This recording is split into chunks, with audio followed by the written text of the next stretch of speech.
वो ये अपने यहाँ के अपेक्षा मतलब विकासशील की अपेक्षा ज्यादा है, हाँ इसलिए कह ठीक है। सकते हैं वो विकसित है। तो जबकि अपने एम्प्लॉयमेंट। हाँ जबकि बोलिए। अपने जबकि अपने यहाँ विकासशील में क्या है कि या जो अल्प विकसित हैं, वहाँ हम्म संसाधन तो हैं लेकिन उनका उचित या समुचित जो यूज है वो नहीं हो पा रहा उतने ढंग से, हम्म है ना। तो जो उतनी रफ्तार में नहीं आ पा रहे हैं हम लोग, जो कि वो लोग पकड़ चुके हैं। ठीक है, चलिए। अब मुद्दा ये है कि विकसित देश में सबसे ज्यादा जो कंट्रीब्यूशन है वो किसका है? मशीनरी का है ना। जी बिल्कुल। जी सर। ठीक है, और मशीनरी है तो इसका मतलब कि मशीनरी से हम यूटिलाइजेशन ज्यादा कर ले रहे हैं, यानी कि वो टेक्नोलॉजी ही हमें वो क्षमता दे रही है जो कि अपनी पावर से हम ज्यादा यूज कर पा रहे हैं। तो जो स्ट्रक्चर होता है किसी देश का, वो क्या होता है कि अगर नींव मजबूत है तो उस पर बहुत ऊंची बिल्डिंग बनाई जा सकती है, ठीक है। लेकिन हम अपने यहाँ की जो नींव है हमारी या विकासशील देशों की, या जिसे आप अल्प विकसित कहते हैं, ऐसे देशों की नींव जो है क्या इतनी मजबूत है कि हम उस पे 4 फ्लोर 5 फ्लोर के आगे, रेयर केस में हम देखें अगर अपना घर 3 फ्लोर से ज्यादा नहीं बनाने का प्रयास करते हैं, क्योंकि हमको खुद ही डर लगने लगता है। करते हैं ना। जी सर। लेकिन स्थिति क्या है, क्यों? क्योंकि हमारे पास जो हमारा बेसिक स्ट्रक्चर है, जो हमारी संरचना है, वो उतनी मजबूत नहीं है कि हम उस पे 10 फ्लोर का मकान बनाएं। एक आध दो बनते हैं, वो भी बिजनेस वाले मुद्दे पे। अब मुद्दा यहाँ ये उठता है कि हम इसके लिए क्या यूज करें, क्या संसाधन है। तो मशीनरी का प्रयोग ज्यादा हुआ, यानी कि हर संसाधन जहां मौजूद हैं और उसका यूटिलाइजेशन अच्छी तरीके से हो रहा है, ऐसे देश को हम विकसित मान सकते हैं। क्योंकि अगर वहां संसाधन उपलब्ध हैं और यूज हो रहा है तो इसका मतलब ये हुआ कि वहां पर प्रति व्यक्ति आय भी ज्यादा होगी, ठीक है। जी सर। नेशनल, और जब प्रति व्यक्ति आय ज्यादा है तो स्वाभाविक सी बात है कि नेशनल इनकम ज्यादा होगी, और नेशनल इनकम जब ज्यादा है तो इसका मतलब कि बजट भी कायदे का पास होता होगा, हर चीज, हर सुख सुविधाएं वहां पर लोगों को मिलती होंगी। तो अब जी सर। देखेंगे कि दो चीजें हैं क्या, कि एक विकासशील देश में बेरोजगारी और एक विकसित देश में बेरोजगारी। अगर हम इसको करें तो क्या अलग अलग नहीं करना पड़ेगा? क्योंकि जब हम निर्धनता पढ़े थे तो हमको मालूम है कि अमेरिका में जिसके पास कार नहीं है वो गरीब है उसके सापेक्ष, और भारत में जिसके पास रोटी नहीं है वो गरीब है उसके सापेक्ष। तो दोनों देशों की परिस्थितियां अलग अलग हो जाएंगी ना। हाँ जी सर। ठीक है, तो इसके कारण क्या होगा कि इसके कारण हम बेरोजगारी को दो भागों में बांटेंगे। बांटेंगे किसमें?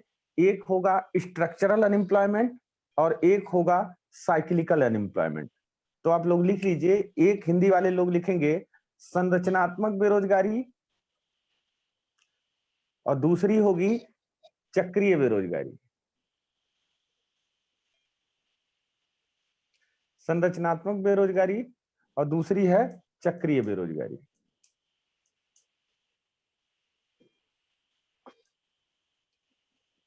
ठीक।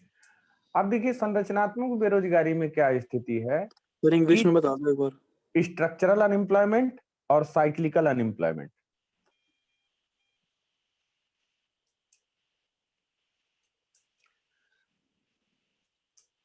ठीक है। सर तो जो कल बता रहे थे ऐच्छिक और अनैच्छिक, वो हाँ, सब भी तो टाइप में नहीं आएंगे? टाइप में ही है वो। हमने कल बताया था ना कि वो टाइप में ही है। मतलब कि ये बेरोजगारी की दूसरी परिभाषा है कि एक तो कुछ ऐच्छिक बेरोजगार होते हैं, कुछ अनैच्छिक बेरोजगार होते हैं।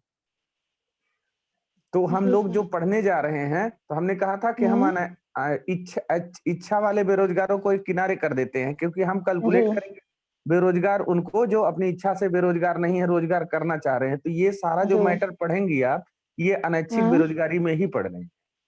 अच्छा, ओके सर जी। ठीक है। तो स्ट्रक्चरल अनएम्प्लॉयमेंट और साइक्लिकल एम्प्लॉयमेंट, अब ये दोनों का पहले हम लोग थोड़ा सा पॉइंट ऑफ व्यू देख लें कि दोनों में क्या अंतर है। अब दोनों में अंतर क्या डिफाइन कर रहा है? कह रहा है कि स्ट्रक्चरल का मतलब क्या, कि ऐसी बेरोजगारी जहां जो बेरोजगारी उत्पन्न होती है वो संरचनात्मक, गुड इवनिंग, ठीक है, जहां पर ऐसी बेरोजगारी जहां पर संरचना की कमी के कारण उत्पन्न होती है। अब ये देखिए कि अगर भारत को हम लें तो भारत में किस प्रकार की बेरोजगारी पाई जाएगी? संरचनात्मक पाई जाएगी। क्यों जी।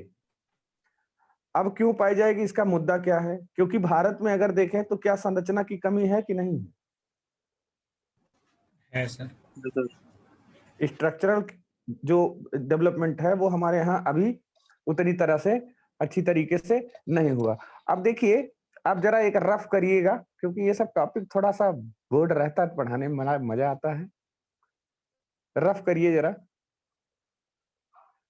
समझिए स्ट्रक्चरल और साइक्लिकल में दोनों में अंतर क्या है।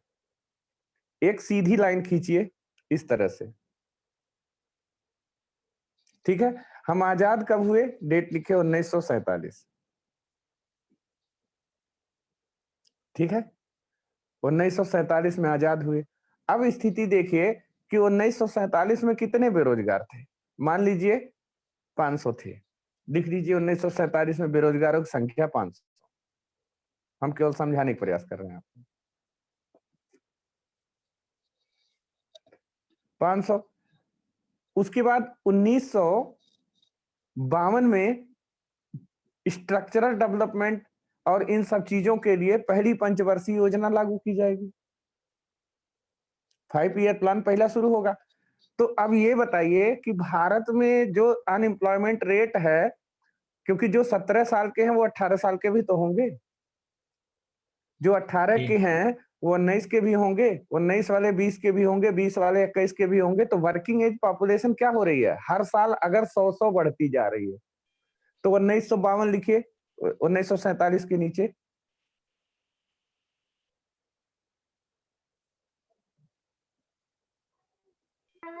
ठीक है सर, एक बार इस पे लिख के देखिए, ये व्हाइट स्क्रीन आ रहा है। एक बार मोबाइल पे आप लिखिए कुछ भी।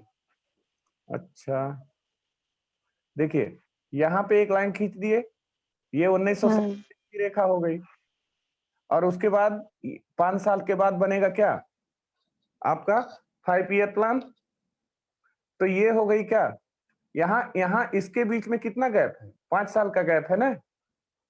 जी सर। तो अब देखिए 47, 7 5 12 52। अब यहाँ पर बेरोजगारों की संख्या कितनी थी 1947 में? 500 थी। अब अगर यहाँ 500 थी, तो अगर मान लीजिए कि हर साल 100 बेरोजगारी बढ़ती है, तो 1952 में कितनी हो गई? 1100।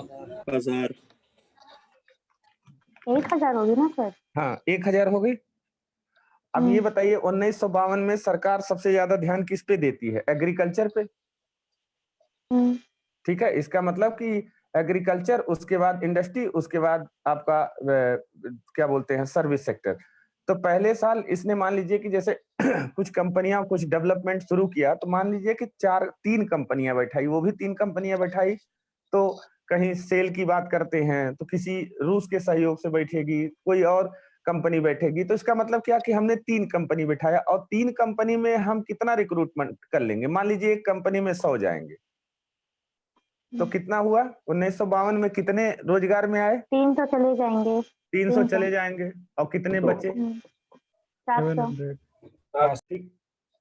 ठीक है, बचे 700। अब ये बताइए अब प्लान कब बनेगा?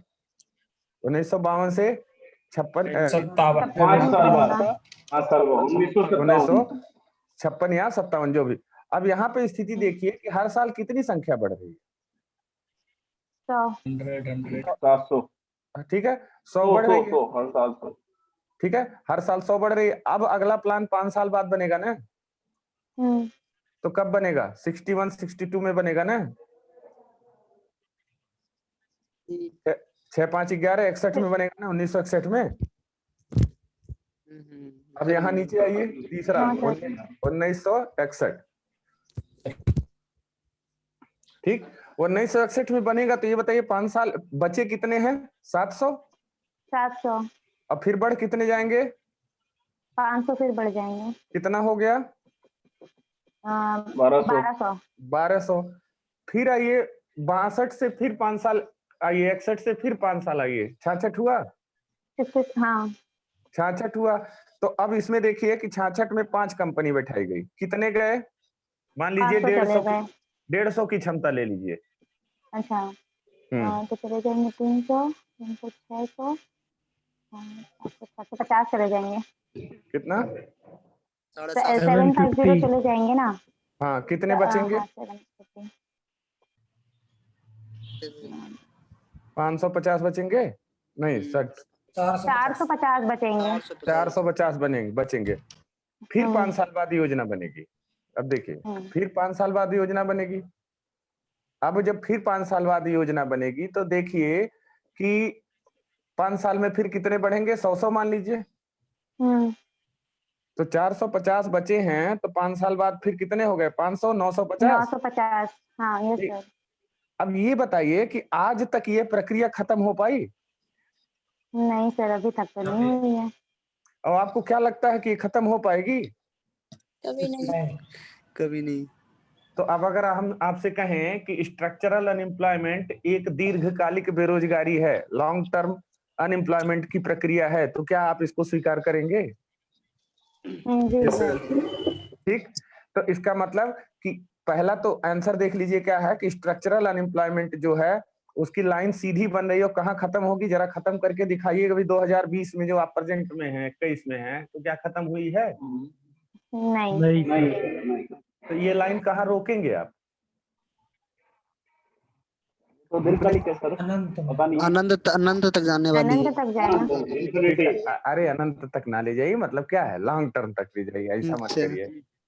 ठीक, तो अब यहाँ पर ये चीजें हो गई कि यहाँ सीधी लाइन बन रही है। तो अब ये बताइए, यह प्रक्रिया यानी जहां स्ट्रक्चर की कमी होगी, ऐसे देश में संसाधन और जो संरचना है उसकी कमी के कारण यह बेरोजगारी उत्पन्न होती है। तो संसाधनों की कमी किस देश में होती है?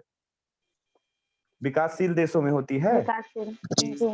ठीक है, अब संसाधनों की कमी से बेरोजगारी कैसे फैलती है? अब देखिए, मान लीजिए कोई व्यक्ति है, पुरानी वाली मशीन लगा के 10 कपड़ा उत्पादन कर रहा है। ठीक, अब उसी के सामने एक नया व्यक्ति आया जो बाहर से आया, और उसने नई टेक्नोलॉजी लगाई, वो उसने मशीनें लगाई। तो स्थिति क्या हुई कि उसकी फैक्टर कॉस्ट भी तो कम लगेगी, लेबर कॉस्ट भी कम लगेगी, उत्पादन भी ज्यादा करेगी मशीन ने। तो ये बताइए कि जो पहले वाला था वो 10 घंटा में 10 शर्ट बनाता था, अब जो मशीन आई है वो 10 घंटा में 100 शर्ट बना रही है। तो इसका मतलब कि ये जो नया वाला शर्ट है, इसका प्राइस कम होगा कि ज्यादा होगा? कम होगा सर। कम होगा। सर। तो ये बताइए, आप खरीदेंगे कौन? कम वाला। कम वाला, कम क्योंकि वाला दोनों नहीं का खरीदेंगे। प्रोडक्ट वही है। तो अब ये बताइए, जब आप कम वाला खरीदेंगे तो जो पुरानी वाली मशीन चल रही है उसकी स्थिति क्या होगी? वो रोजगार क्या हो जाएगा? खत्म हो जाएगा, बेरोजगारी पे आ जाएगा। तो अब ये बताइए कि अगर उसके पास संसाधन होता, संसाधन का मतलब पैसा भी होता, टेक्नोलॉजी भी होती, तो हो सकता है कि इनके बराबर की वो मशीन ले आता। अब इनके बराबर की जब मशीन ले आता, हो सकता है कि इनसे अच्छी ले आता, तो हो सकता है कि वो 10 घंटा में 100 की जगह 120 का उत्पादन करता। तो हम क्या है, उससे भी कम दाम पे बेच सकते थे या बराबर बेचते, टक्कर में रहते। जी सर। लेकिन हमारे पास क्या नहीं है? संसाधन। संसाधन का संसाधन मतलब नहीं है। रुपया, पैसा, स्किल।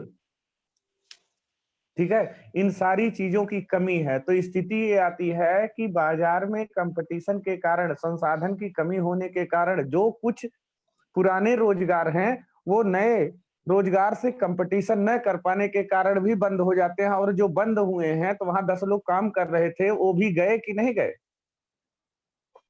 जी सर। बेरोजगारी बढ़ी।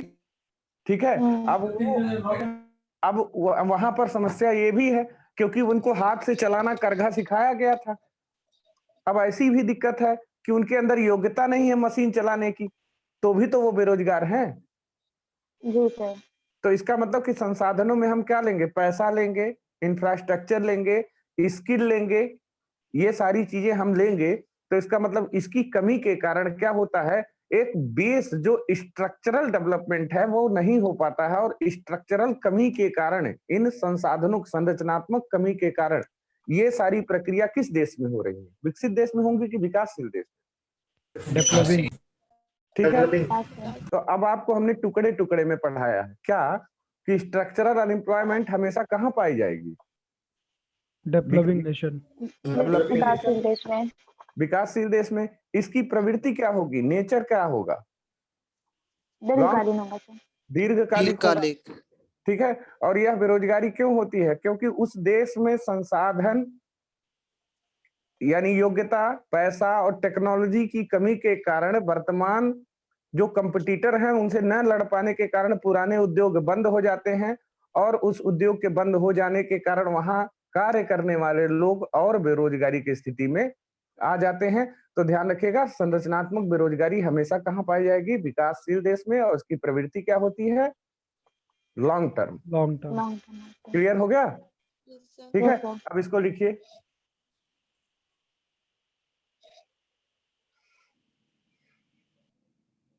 लिखिएगा, it is concerned with the structural pattern of the economy। अंग्रेजी वाले लोग लिख ले पहले। स्ट्रक्चरल का डेफिनेशन है। हाँ, it is concerned with the structural pattern of the economy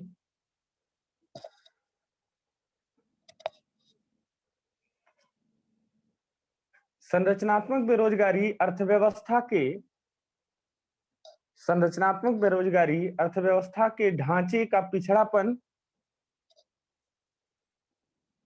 It is concerned with the structural pattern of the economy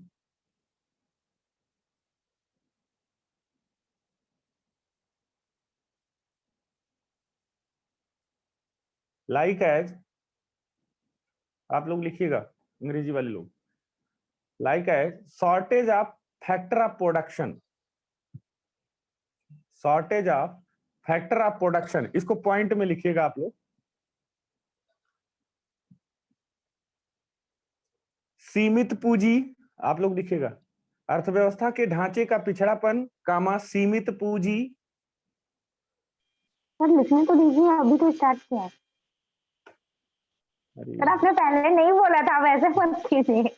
अच्छा ठीक है, लिखिए, संरचनात्मक बेरोजगारी अर्थव्यवस्था के ढांचे का पिछड़ापन।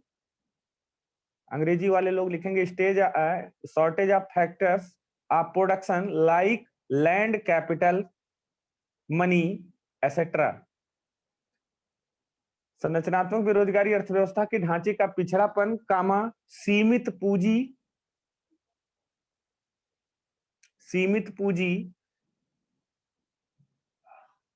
एवं श्रम के बाहुल्य। श्रम का बाहुल्य का मतलब समझ रहे हैं ना, लेबर पावर ज्यादा है और उसकी डिमांड कम है। श्रम के बाहुल्य के कारण उत्पन्न होती है।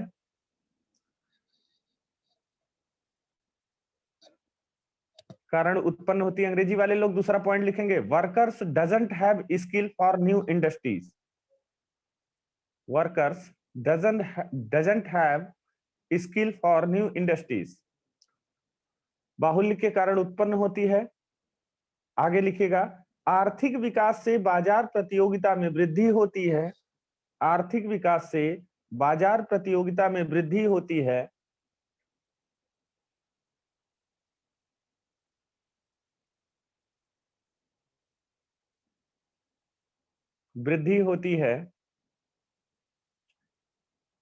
इस तीव्र प्रतियोगिता से सामना नहीं कर पाने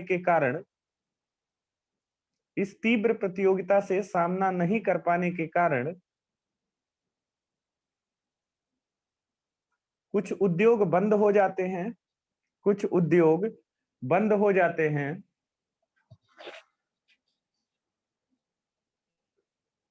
और उसके कामगार बेरोजगार हो जाते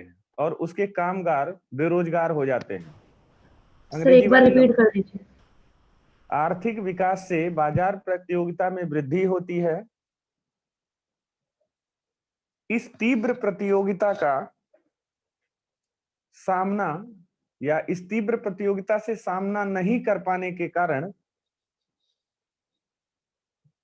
कुछ उद्योग बंद हो जाते हैं और उनके कामगार बेरोजगार हो जाते हैं। और उनके कामगार बेरोजगार हो जाते हैं। अंग्रेजी वाले लोग लिखेंगे compared to supply of labour, अगला point, compared to supply of labour availability वही है, आप लोगों को पॉइंट में लिखवा रहे हैं, availability of employment is less.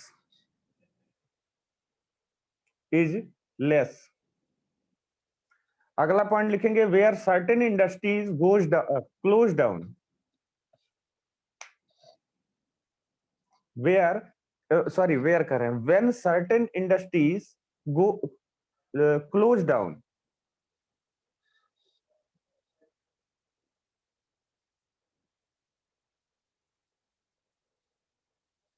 क्यों? क्योंकि नॉट एबल टू कंपटीशन, यानी कि कुछ लोग ऐसे हैं जो नए आर्थिक विकास के कारण क्या हुआ, उस नई टेक्नोलॉजी का कंपैरिजन नहीं कर पा रहे हैं, जिसके कारण वो बंद हो जा रहे हैं। ठीक है, ये आपके कुछ पॉइंट्स थे संरचनात्मक बेरोजगारी में। अब इसके नेचर पे आते हैं, नेचर कैसा होगा? हिंदी वाले लोग नेचर में लिखेंगे प्रवृत्ति दीर्घकालिक, पॉइंट में लिखिए सब, दीर्घकालिक। और अंग्रेजी वाले लोग लिखेंगे लॉन्ग टर्म।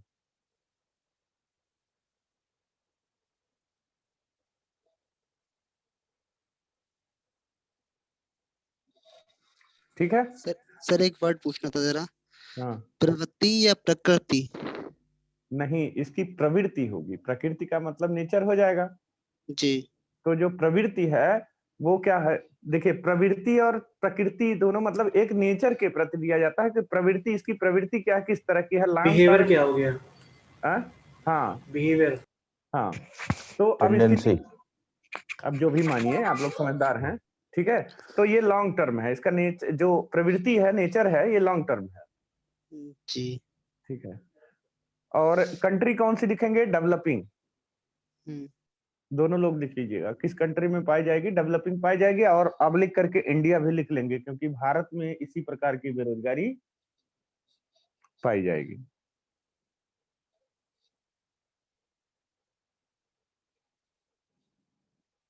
हो गया? Yes sir. ठीक है, चलिए अब इसको हम थोड़ा सा अलग अलग बांटते हैं। 1 मिनट रुक जाइए, आप लोगों के लिए थोड़ा इस पे पेपर निकाल के हम उसको बना दें।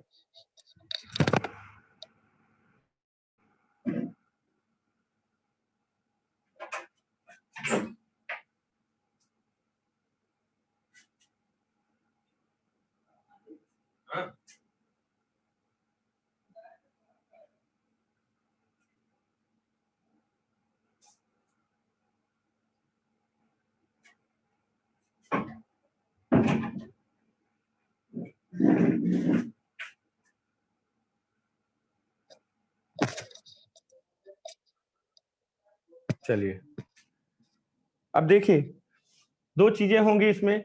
अब अगर हम संरचनात्मक बेरोजगारी में अगर चलते हैं तो मुद्दा यहाँ ये बनता है कि विकासशील क्यों है। विकासशील अगर हम लेंगे तो अगर हम पूरी तरह से शहर वाले एरिया में होते तो हम शायद विकसित होते। तो विकासशील इसलिए भी लिया जा रहा है क्योंकि विकासशील जब हम लेंगे तो गांधी जी ने कहा था कि भारत गांव में बसता है, इसका मतलब हमारे यहाँ गांव की मात्रा ज्यादा है। और विकासशील देश में भी यही प्रक्रिया है कि जहां पर गांव ज्यादा होंगे उनको क्या है, डेवलप किया जाएगा, तभी तो वो शहर में परिवर्तित होंगे। और जब डेवलप हो जाएगा पूरा हिंदुस्तान या पूरा विकासशील देश का प्रत्येक गांव डेवलप हो जाएगा, तब तो वो ओवरऑल विकसित हो गया ना। तो इसका मतलब कि हम यहाँ पर जो संरचनात्मक बेरोजगारी है उसे हम 2 भागों में बांटेंगे। ठीक है, तो जो संरचनात्मक बेरोजगारी से 2 भागों में बांटने का क्या मतलब है? 2 भागों में बांटने का मतलब कि जो ग्रामीण क्षेत्र है उसमें बेरोजगारी की जो प्रवृत्ति होती है कुछ अलग हो जाएगी, और जो शहरी क्षेत्र हैं उसमें बेरोजगारी की प्रवृत्ति क्या है, कुछ अलग हो जाएगी। लेकिन जब विकसित देश हम पढ़ेंगे तो वहां पर हमने बताया कि एक है बेरोजगारी पढ़ेंगे हम, कौन सा? Cyclical unemployment. तो देखिए, हम यहाँ पर क्या बनाए हैं, हम यहाँ पर सीधी लाइन बनाए हैं, ठीक है, वहां पर साइकिल बनेगा, इसका मतलब गोल है। तो अब ये देखिए कि अगर एक जगह से छूट रही है तो जल्दी से आके मिल भी तो जा रही है, तभी तो गोल बन रही है। ठीक है, तो वहां पे क्या कंडीशन आएगी कि जो विकसित देश हैं वहां पर ज्यादातर जो अनएम्प्लॉयमेंट पाई जाएगी वो टेक्नोलॉजिकल चेंज के कारण पाई जाएगी। और जो विकासशील देश हैं यहाँ पर दो प्रकार की बेरोजगारी पाई जाएगी, एक ग्रामीण क्षेत्र में पाई जाने वाली बेरोजगारी होगी और एक शहरी क्षेत्र में बेरोजगारी जो होगी वो। और उसका कारण क्या है वो सारी चीजें हम देखते हैं, क्योंकि हमारी आधी जनसंख्या से ऊपर जनसंख्या तो गांव में ही, एग्रीकल्चर में ही कार्यशील। ठीक है, तो यहाँ पर आप लोग अब लिखेंगे कि यह संरचनात्मक बेरोजगारी, आगे लिखे, संरचनात्मक बेरोजगारी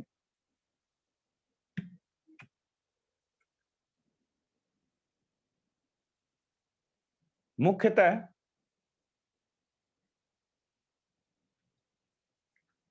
दो भागों में विभाजित की जाती है, स्ट्रक्चरल अनएम्प्लॉयमेंट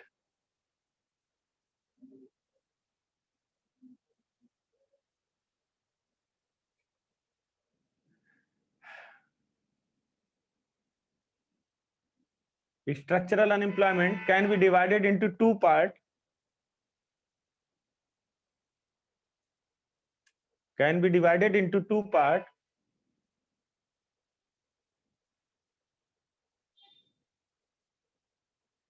ठीक है, तो पहले तो अब आप लोग एक ग्राफ बना लीजिए। क्या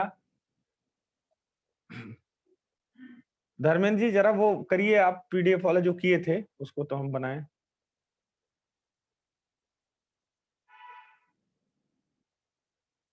देखिए यहां देखिए, आप यहां पर स्ट्रक्चरल अनएम्प्लॉयमेंट लिखेंगे ऊपर, और इसको दो पार्ट में करेंगे। दो पार्ट में, एक तरफ रूरल और एक तरफ अर्बन। हिंदी वाले लोग लिखेंगे एक ग्रामीण क्षेत्र और दूसरा शहरी क्षेत्र।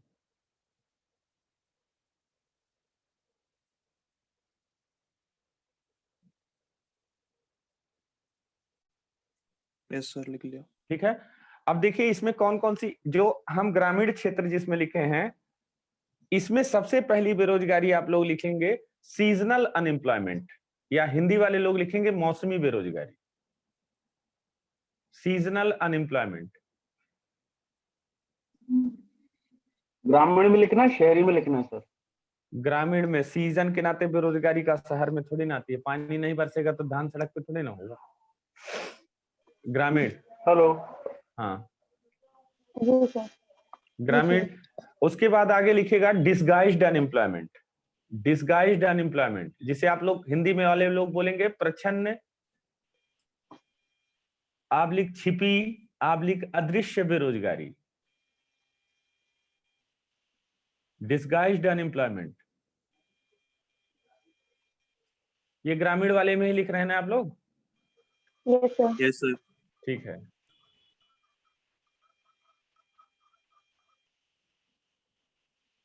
चलिए ये दो हो जाएगी आपकी ग्रामीण में। और उसके बाद तीसरे में लिखिए, दूसरे में लिखिएगा जो आपका ये वाला पार्ट है, शहर वाला एरिया। शहर वाले में लिखेंगे सबसे पहला एजुकेटेड अनएम्प्लॉयमेंट, शिक्षित बेरोजगारी।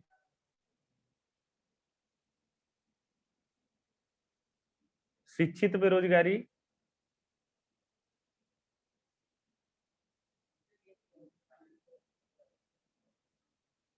और दूसरा लिखेंगे स्किल्ड लेबर अनएम्प्लॉयमेंट। हिंदी वाले लोग लिखेंगे कुशल श्रमिक आबलिक अल्प बेरोजगारी। कुशल श्रमिक आबलिक अल्प बेरोजगारी।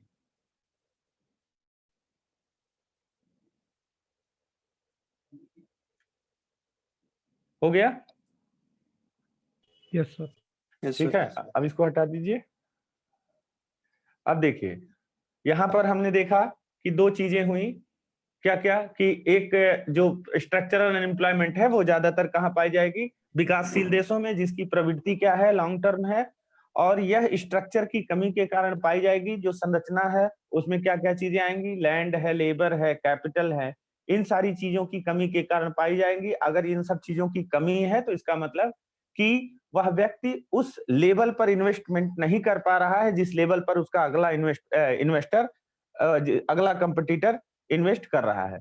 तो यहाँ ध्यान रखिएगा, तो इस प्रकार हम दो बेरोजगारी बांट सकते हैं, एक शहर में पाई जाने वाली बेरोजगारी और एक ग्रामीण क्षेत्र में पाई जाने वाली बेरोजगारी। तो शहर जो ग्रामीण क्षेत्र में बेरोजगारी है वो हम सबसे पहले देखते हैं कि सबसे बड़े पैमाने पर ग्रामीण क्षेत्र में जो बेरोजगारी फैलती है वो फैलती है कौन सी? मौसमी बेरोजगारी, जिसे हम सीजनल अनएम्प्लॉयमेंट कहते हैं। अब देखिए, आप लोग ज्योग्राफी पढ़े होंगे तो आपको मालूम है कि 3 प्रकार की फसलों का उत्पादन किया जाता है कि रबी, जायद और खरीफ।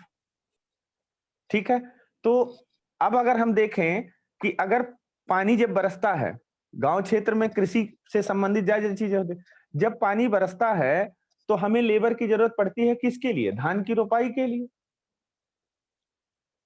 ठीक है, लेकिन जब धान की रोपाई हो जाती है जून जुलाई में, तो अब ये बताइए कि रोपाई के बाद भी जरूरत पड़ती है उन लेबरों की? नहीं सर। नहीं। सर। कब पड़ेगी? जब उसमें से क्या है, वो जो घास ओस हो जाती है, थोड़ा सा रोजगार उत्पन्न होता है। जब घास ओस हो जाती है तो वही थोड़े दिन के लिए क्या है, तो जून जुलाई अगस्त सितंबर 4 महीना तो बिल्कुल क्या है, उस थोड़ा थोड़ा काम मिलेगा। और उसके बाद जब वो कटेगा, जून जुलाई अगस्त सितंबर अक्टूबर नवंबर दिसंबर, तो यानी कि स्थिति क्या आ रही है कि ये जब 6 महीने की बात आएगी, जून जुलाई अगस्त सितंबर, तो यहाँ पर जब धान कटने वाला होगा तब फिर बुलाया जाएगा। इसका मतलब कि कितना गैप हो गया? 3-4 महीने का गैप हो गया जो लेबर है गांव के। जी सर। ठीक है, बाकी वो एक्स्ट्रा क्या काम कर रहे हैं उनको हम काउंट नहीं कर रहे हैं, हम केवल एग्रीकल्चर सेक्टर की बात कर रहे हैं जो हमारे यहाँ सबसे बड़ा माना जाता है।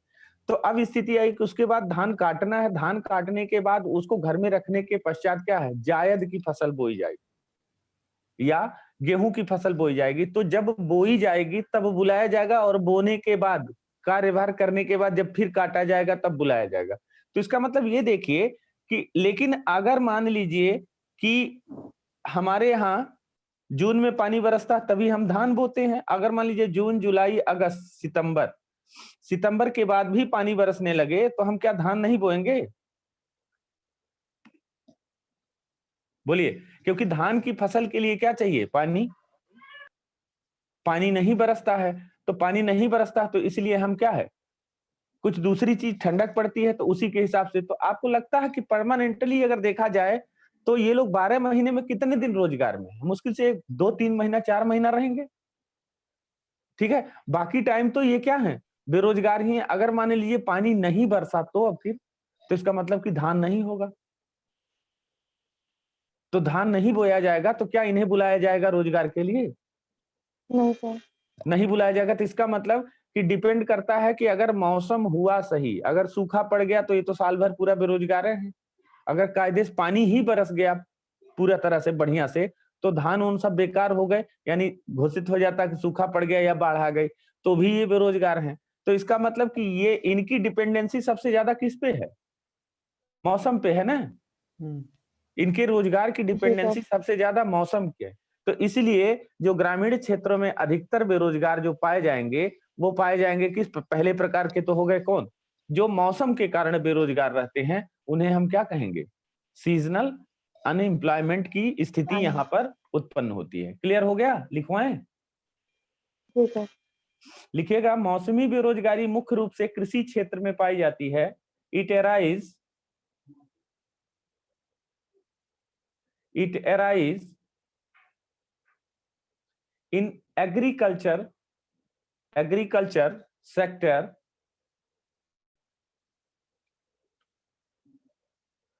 पाई जाती है क्योंकि कृषि में लगभग 7 से 9 महीने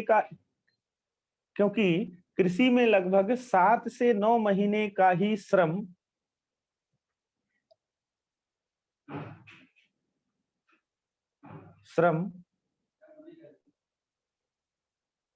होता है।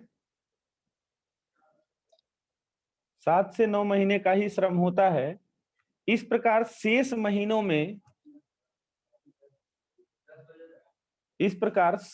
वर्ष के शेष महीनों में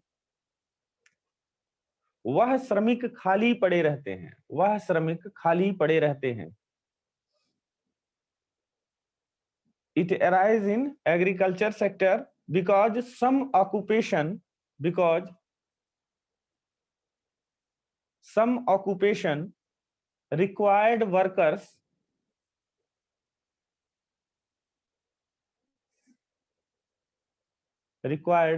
worker only during certain part of the year,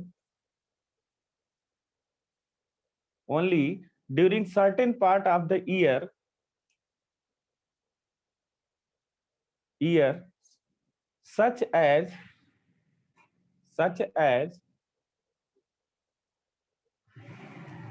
agriculture and sugar industries etcetera कर लीजिएगा, एसेट्रा।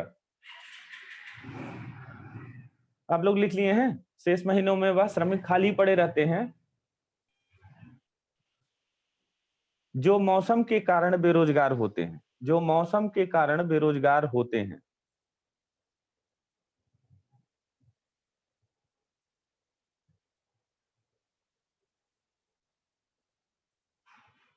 हो गया?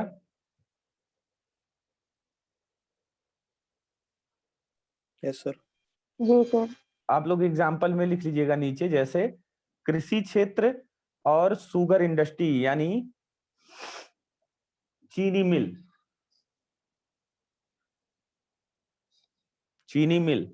अब चीनी मिल का जरा एग्जाम्पल लीजिए, सुटेबल बैठ रहा है कि नहीं बैठ रहा है? बैठ रहा है सर।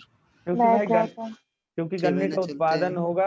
अगर गन्ने का उत्पादन हुआ, मान लीजिए कि लोग 6 महीना अगर मौसम के कारण, क्योंकि पानी चला चला के गन्ना नहीं उत्पादन किया जा सकता है टोटली ना जी।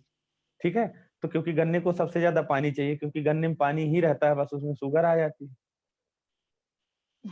तो मुद्दा ये है कि अगर मान लीजिए कि साल भर गन्ने का उत्पादन हो रहा है, तो क्या मिल बंद रहेगी? नहीं बंद रहेगी। नहीं सर। ठीक है, और अगर नहीं बंद रहेगी साल भर, तो उसमें काम करने वाले वर्कर लोकल के ही तो ज्यादा होते हैं। जी सर। ठीक है, तो वो साल भर काम करेंगे। लेकिन क्या मौसम अलाउ कर रहा है कि साल भर गन्ना का उत्पादन हो पाएगा? नहीं सर। नहीं। तो इसका मतलब कि साल भर में वो कुछ टाइम चलेगी और बाकी जितना टाइम चलेगी उतना टाइम रोजगार में रहेंगे। अगर मान लीजिए मौसम गड़बड़ हो गया, अब फिर गन्ना किसी ने नहीं बोया, तो अब सोचिए कि वो तो साल भर खाली हो गए ना। Yes sir. ठीक है, तो यहाँ ये कुछ एग्जाम्पल लिए जा सकते हैं जो मौसमी बेरोजगारी है। अब अगला आप लिखिएगा प्रच्छन्न बेरोजगारी, दूसरी जो हेडिंग है। अंग्रेजी वाले लोग डिसगाइज्ड अनएम्प्लॉयमेंट लिखेंगे।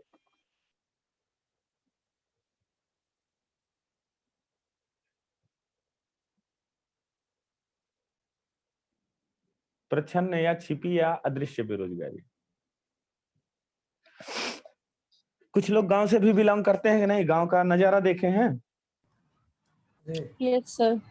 अब ये बताइए कि हमारे गांव में जब स्थिति यही देखते हैं कि ये मान लीजिए कि 1 बीघे का एक प्लाट है। अब 1 बीघे का अगर प्लाट है तो उसमें 10 बोरा गेहूं पैदा होता है। कितना पैदा होता है? 10 बोरा। और उसमें एक टाइम ये था कि केवल ए पानी चला रहा था। तो जब ए पानी चला रहा था तो याद करिए कितना उत्पादन हुआ था? 10 बोरा। 10 बोरा। अब उसमें ए बी सी और डी चारों आ गए हैं। ये बताइए उत्पादन पर क्या इफेक्ट पड़ेगा? कुछ इफेक्ट नहीं पड़ेगा सर, 10 बोरा ही होगा। ठीक है, अब यहाँ पर जरा बताइए, देखिए हम 3 वर्ड लिखवाए हैं उसमें। एक तो प्रच्छन्न का मतलब भटकाना, ठीक। अच्छा जी सर। और दूसरा वर्ड लिखे हैं आप लोग छिपी। जी सर। तीसरा वर्ड लिखे हैं अदृश्य। अब ये बताइए कि ये चारों लोग पानी चला रहे हैं, हकीकत में बताइए क्या इन लोगों की आवश्यकता है वहां? नहीं है सर। ठीक है, तो अब ये बताइए इसमें रोजगार में कौन है? केवल एक ही व्यक्ति। नहीं, ये जरूरी बाकी नहीं। तो है ही नहीं। आप अब ये बताइए जरा कि इसमें ए भी काम कर रहा है, बी भी काम कर रहा है, सी भी काम कर रहा है, तो इसमें बताइए बेरोजगार कौन है? कौन तीनों, जरा कंफर्म करके बताइए। कोई भी नहीं है। कोई ना बेरोजगार है सर, ना ही कोई रोजगार में है। नहीं तो इसमें से एक तो रोजगार में होगा, क्योंकि एक के द्वारा किया जाएगा उत्पादन, जितना आउटपुट कितना आ रहा है 10 बोरा। 10 बोरा। अभी तो उत्पादन जिसका तीनों के खेत द्वारा है, किया जा रहा है ना यहाँ पे। जिसका खेत है वो रोजगार में है। अरे भाई सुनिए, जब ए पानी चलाया तो 10 बोरा हुआ, मान लीजिए अगले साल बी केवल चलाया तब भी 10 बोरा हुआ, सी चलाया तब भी 10 बोरा हुआ, और डी चलाया तब भी 10 बोरा, अब की चारों चला रहे हैं। तो अब हम यहाँ पूछने का हमारा अभिप्राय ये है कि ये बताइए कि इसमें से किसके द्वारा की गई मेहनत का आउटपुट है 10 बोरा। सर देखा जाए तो चारों तीन लोग बी चारों सी के। डी नहीं होंगे सर मेरे हिसाब से, क्योंकि उन लोग की तो नीड ही नहीं थी ना। एक अच्छा, केवल एक व्यक्ति भी अगर काम करता तो हो जाता।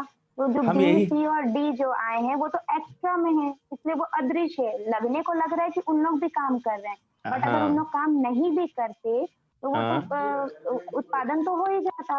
इसके लिए मेरे हिसाब से बी सी और डी को जो है वो बेरोजगार में गिना जाएगा, क्योंकि केवल एक व्यक्ति को नीड थी।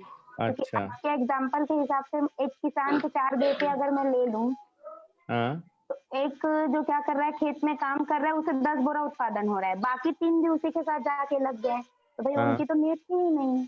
हाँ, लेकिन ये भी बताइए ना कि अब चारों में काम तो बट गया है, ठीक है, लेकिन वो जो आउटपुट हो रहा है वो एक ही व्यक्ति का काम है। इसका मतलब कि हमें कंफर्म ही नहीं है किसके द्वारा किया गया है उत्पादन, लेकिन एक ही व्यक्ति के द्वारा किया गया है। अगर हम चारों को मिलाएं तो इसका मतलब कि उसका जो उत्पादन, कौन है भाई, क्या अल्लाह कर रहे हैं, ठीक है, उसके द्वारा जो किया गया है, उत्पादन किया गया है, कि ये चारों में कंफर्म नहीं हो सकता है कि कौन किया है, क्योंकि ए भी कर रहा है, बी भी कर रहा है, सी भी कर रहा है और डी भी कर रहा है।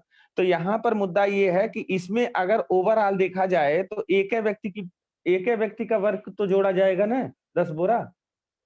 जी सर। तो हम नहीं जान सकते हैं कि इसमें कौन बेरोजगार है, ABCD में कौन बेरोजगार है।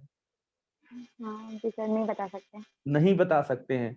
और ये चारों लोगों के द्वारा किया गया आउटपुट अगर एको बोरा एक्स्ट्रा होता तब तो मान लीजिए कि कोई थोड़ा बहुत रोजगार में होता, लेकिन पैदा तो हो रहा है चारों के करने के बाद कितना, 10 बोरा। 10 ही बोरा है। तो इसका मतलब कि ये लोग भटका रहे हैं कि नहीं भटका रहे हैं। Yes sir.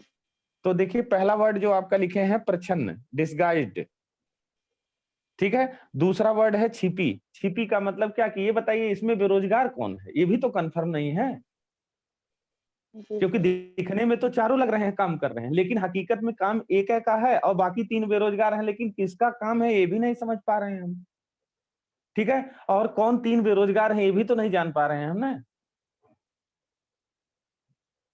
तो यहाँ पर क्या हुआ, छिपी हुई बेरोजगारी है, और छिपी को ही दूसरे वर्ड में अगर हम देखें तो उसमें लिखा हुआ है क्या, अदृश्य, यानी इनविजिबल अनएम्प्लॉयमेंट। तो हमने देखा कि कहा इसमें अब फाइनली जो सिद्धांतिक डिफिनीशन आती है कि कहा जाता है कि जब कुछ लोगों के अतिरिक्त जो श्रमिक की सीमांत उत्पादकता है वो 0 होती है, यानी कि एक व्यक्ति या कुछ लोगों के अतिरिक्त एक के अलावा जो बाकी तीनों काम कर रहे हैं, क्या उनके द्वारा कोई एक्स्ट्रा उत्पादन हुआ, नहीं हुआ। तो इसका मतलब क्या कि उनकी उत्पादकता 0 है, अर्थात इसमें व्यक्तियों को कृषि क्षेत्र से हटाने पर भी क्या कृषि क्षेत्र की उत्पादकता पर कोई प्रभाव पड़ेगा, नहीं सर, नहीं पड़ेगा, नहीं पड़ेगा। तो इस प्रकार की जो बेरोजगारी है कि यानी दिखने में तो लगता है कि काम कर रहे हैं, लेकिन उनके द्वारा किया गया आउटपुट हमेशा क्या होता है, 0 होता है, ठीक है। इस प्रकार की बेरोजगारी को हम क्या कहते हैं, इस प्रकार की बेरोजगारी को हम प्रच्छन्न या छिपी या अदृश्य बेरोजगारी कहते हैं, और भारत में सबसे ज्यादा यही पाई जाती है, ध्यान रखिएगा। आपके सामने ऑप्शन प्रच्छन्न का ही ज्यादातर रहेगा, या तो संरचनात्मक बेरोजगारी का ऑप्शन देगा या तो क्या है, प्रच्छन्न बेरोजगारी का ऑप्शन देगा। तो क्लियर हो गया। अब इसमें लिखिएगा, इसी क्षेत्र में पाई जाने वाली यह बेरोजगारी उस स्थिति को दर्शाती है, it is a situation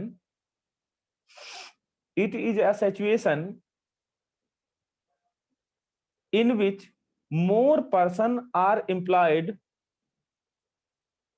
कृषि क्षेत्र में पाई जाने वाली यह बेरोजगारी उस स्थिति को दर्शाती है जब कुछ लोगों के अतिरिक्त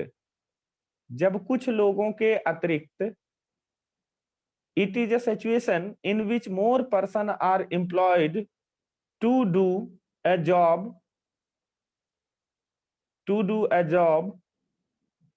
which can be with equal efficiency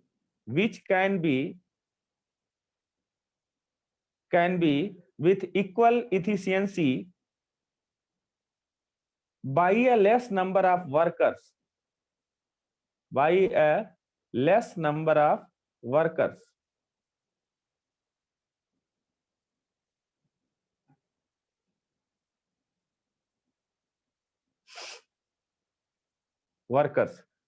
यह उस स्थिति को दर्शाती है जब कुछ लोगों के अतिरिक्त श्रमिक की सीमांत उत्पादकता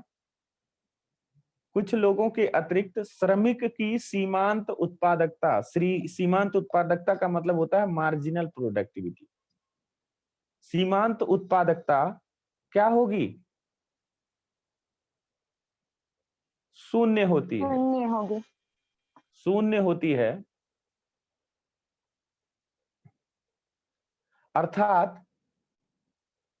अर्थात इसमें व्यक्तियों को कृषि क्षेत्र से हटाने के बाद भी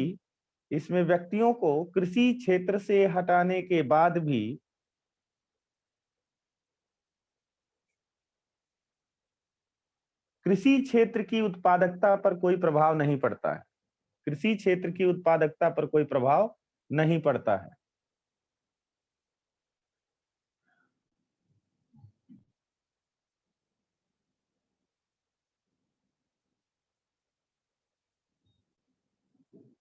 ठीक है, अंग्रेजी वाले लोग भी लिख चुके होंगे ना, लेस नंबर ऑफ वर्कर्स।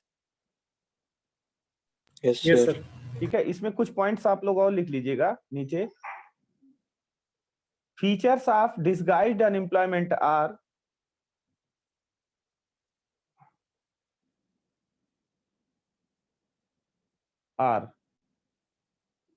ठीक है, डैश करके लिखिएगा।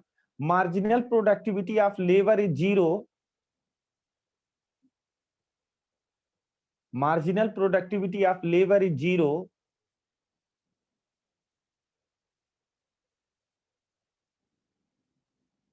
That's why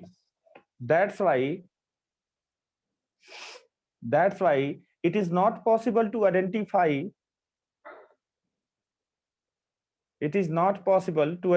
the person who is actually employed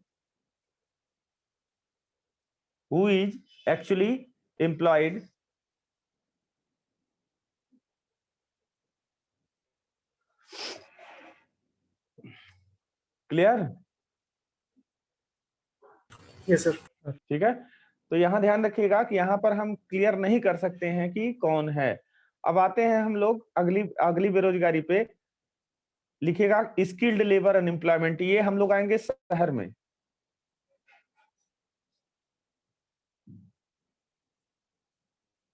skilled labour unemployment. वैसे शहर में तो ज्यादातर एजुकेटेड अनएम्प्लॉयमेंट ही लिया जाता है। स्किल्ड लेबर कहीं भी पाए जा सकते हैं। कुछ थ्योरेटिकल स्किल्ड होते हैं और कुछ प्रैक्टिकल स्किल्ड होते हैं। अब यहाँ पर क्या है, सीधा साधा वर्ड ध्यान रखिए कि अगर आप पीएचडी किए हैं, आपको क्लर्क वाली नौकरी मिली है, तो आप समझते हैं कि आप आउटपुट 100% क्या है, नहीं देंगे। तो इसका मतलब कि आप रोजगार में होते हुए भी क्या हैं, बेरोजगार हैं। तो ऐसी स्थिति को हम क्या कहते हैं, स्किल्ड लेबर अनएम्प्लॉयमेंट या कुशल श्रमिक या अल्प बेरोजगारी। लिखिएगा इसमें, बेरोजगारी की ऐसी स्थिति, it is a situation in which person is employed in a job। बेरोजगारी की ऐसी स्थिति जिसमें श्रमिकों को कार्य तो मिलता है। it is a situation in which a person is employed in a job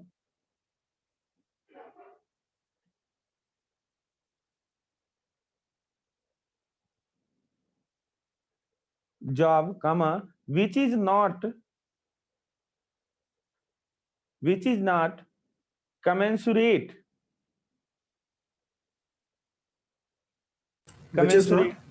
which is not commensurate COMMENSURATE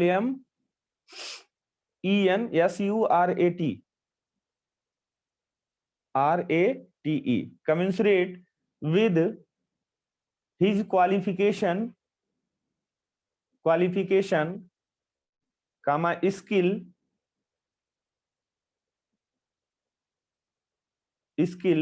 and experience। श्रमिकों को कार्य तो मिलता है परंतु उत्पादन में उनका कुछ अंशों तक ही योगदान होता है। जिसमें श्रमिकों को कार्य तो मिलता है परंतु उत्पादन में उनका कुछ अंशों तक ही योगदान होता है।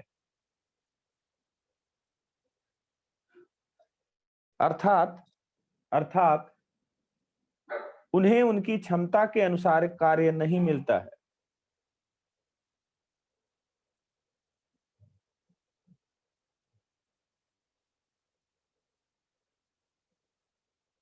अर्थात उन्हें उनकी कार्य क्षमता या उन्हें उनकी क्षमता के अनुसार कार्य नहीं मिलता है, या फिर वे एक वर्ष में कुछ महीने कार्य नहीं कर पाते हैं, या वे एक वर्ष में कुछ महीने कार्य नहीं कर पाते हैं। अंग्रेजी वाले लोग लिखेंगे under this condition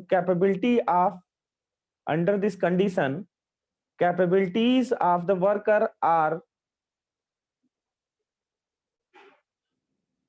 are utilized to the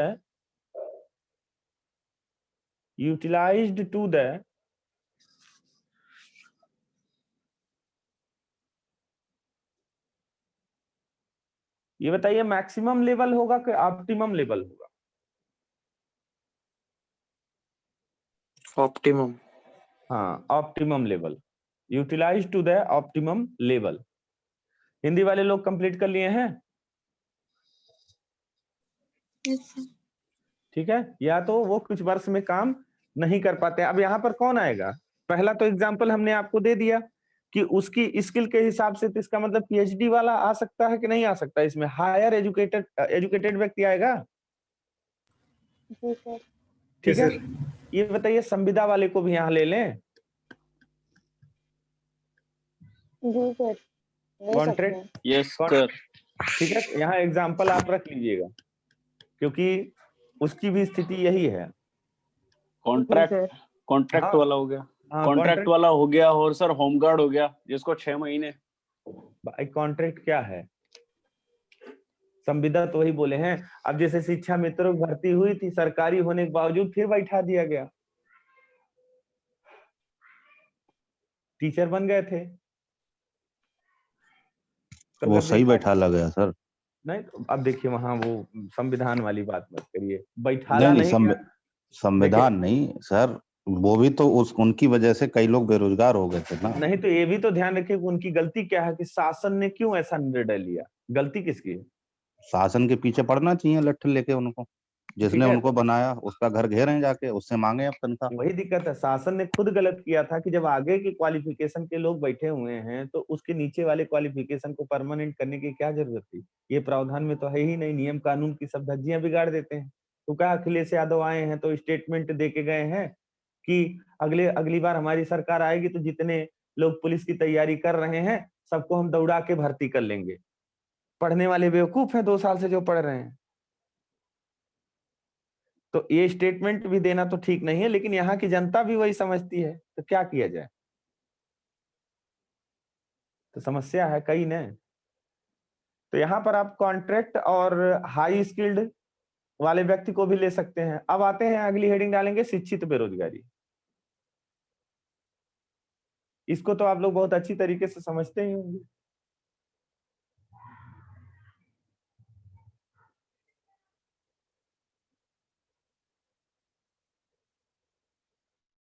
शिक्षित बेरोजगारी में लिखेंगे शिक्षित बेरोजगार ऐसे श्रमिक हैं, शिक्षित बेरोजगार ऐसे श्रमिक हैं, अंग्रेजी वाले लोग लिखेंगे it refers to unemployment, it refers to unemployment of those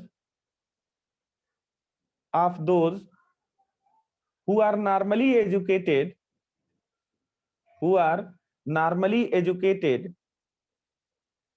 शिक्षित बेरोजगार ऐसे श्रमिक हैं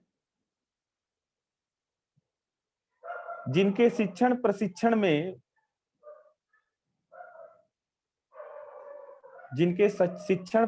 में बड़ी मात्रा में संसाधन इस्तेमाल किए जाते हैं,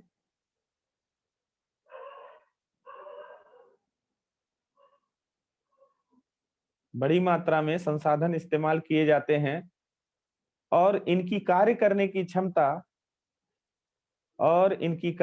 की क्षमता दूसरे श्रमिकों से अधिक होती है। It refers to unemployment of those who are normally educated.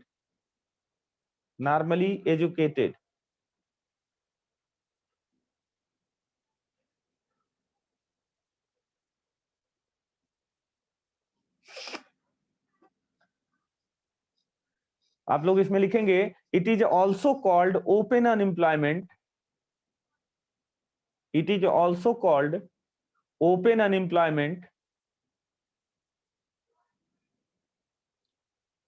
And under unemployment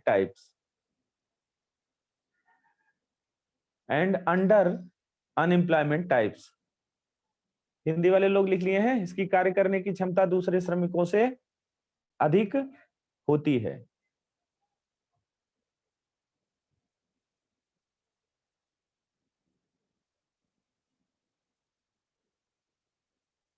आगे बोले। Yes sir. उसमें लिखेगा इनमें कुछ अल्प रोजगार तथा कुछ खुले रोजगार की स्थिति में होते हैं। इनमें कुछ अल्प रोजगार तथा कुछ खुले रोजगार की स्थिति में होते हैं, कुछ ओपन अनएम्प्लॉयमेंट और कुछ अंडर एम्प्लॉयमेंट।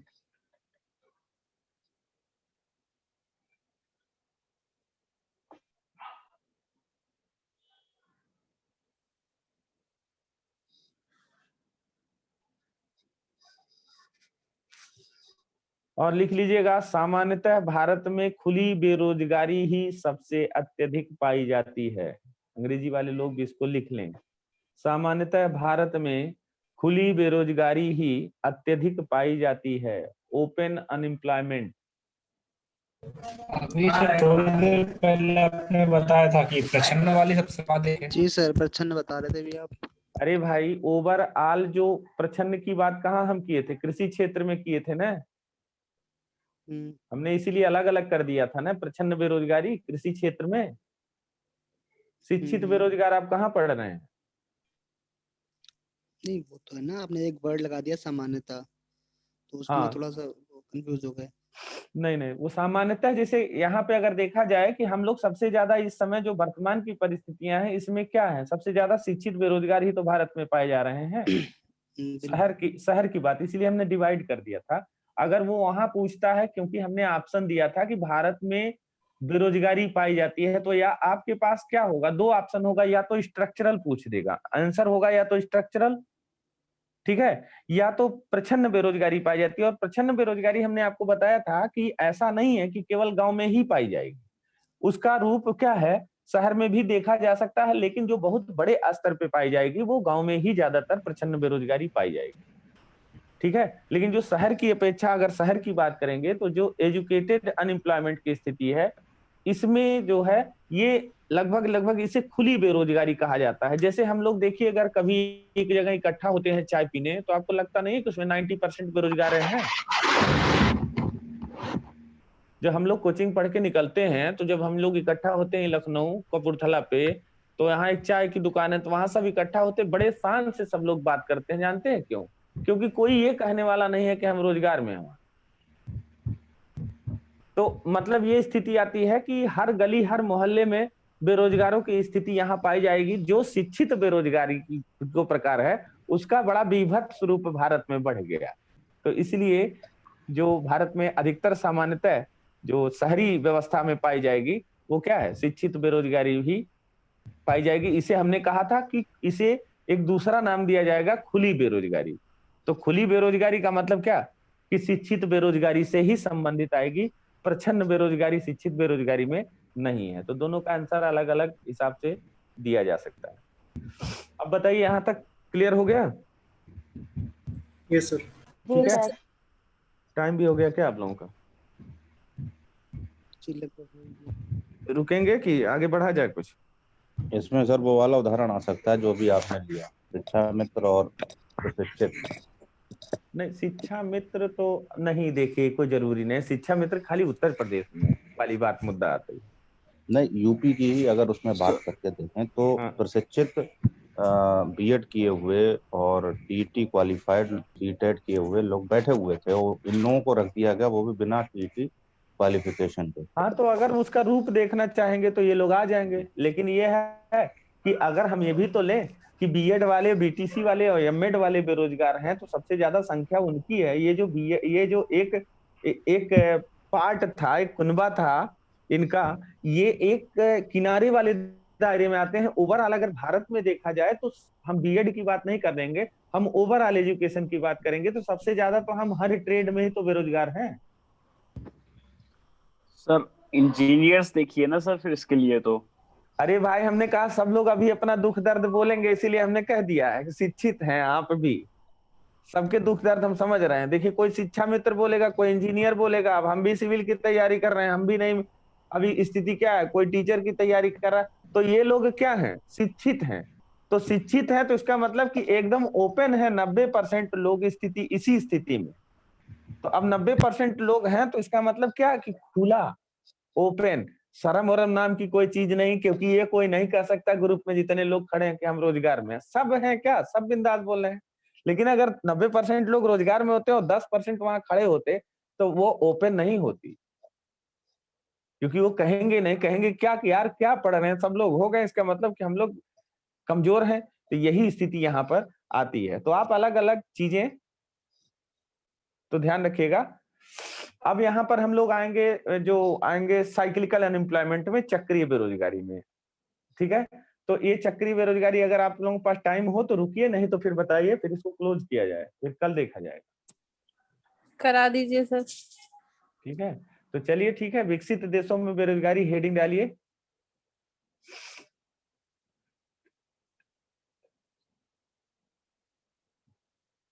इसमें लिखिएगा साइक्लिकल अनएम्प्लॉयमेंट में, यह बेरोजगारी मुख्यतः विकसित देशों में पाई जाती है। It is arised in developed country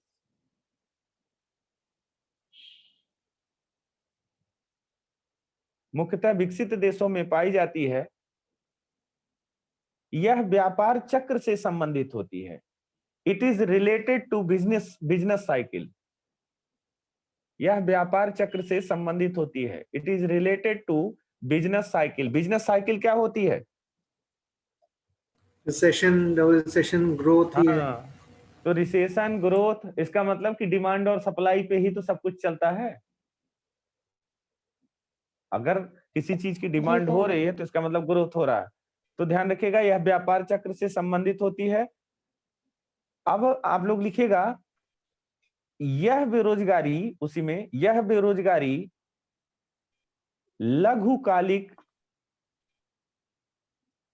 लघुकालिक temporary, Hindi क्या होगी? अल्पकालिक, अस्थायी। अस्थायी। यह बेरोजगारी लघुकालिक तथा अस्थायी होती है।